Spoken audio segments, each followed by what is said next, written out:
So we're actually going to start with an exercise. This comes from the work of Peter Levine. It's called Orienting.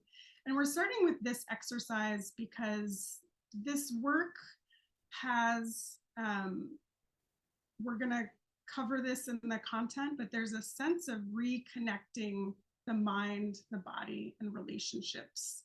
That's something that sort of happens in these post-disaster scenarios. And doing it intentionally in a way that helps us undo the ideology of individualism that we've been living within takes a little bit of work, because we've been operating in this world of mind-body split. So starting with this, I'll talk more about what the word somatic means, but for the purposes of right now, it's a felt sense perspective. It's not necessarily just what we're thinking about. I know for me as a part-time academic, I can very much live in my head. It's about bringing the body back into the question, bringing the nervous system back into the equation. Stacey K. Haynes talks about the word somatic meaning the organism in its wholeness. So we're individuals, but through relationships, we're part of a social body. And this orienting practice, it comes from a natural impulse that we have as living beings to orient to our environment in the way that this helps us settle. So try this on if it feels comfortable to you. I'll lead us through the practice. And it starts with just noticing how you feel right now. Like really, what is the physical sense of what it feels like to be you in the space that you're in? You could almost think of it as a texture. It's less about what you're thinking about or kind of like stories of what the emotion is, and really just noticing maybe there's a sharpness to what it feels like to be you. Maybe there's a heaviness. How would you describe it? And if any part of this increases your anxiety, feel free to just take a break. It's not about pushing through that, just noticing and checking in.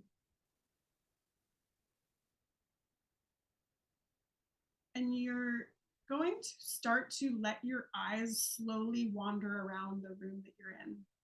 And instead of identifying objects, you're letting your eyes gravitate to colors,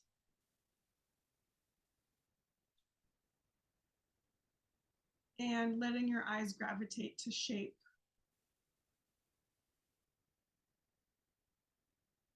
And just letting your eyes lead you.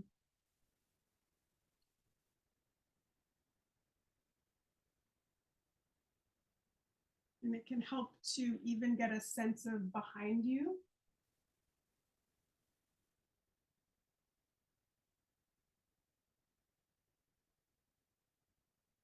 And above you. Just letting your mind take in the whole space. And if your eyes land on something that feels particularly supportive or resourceful to you today, maybe a plant or a picture of a loved one,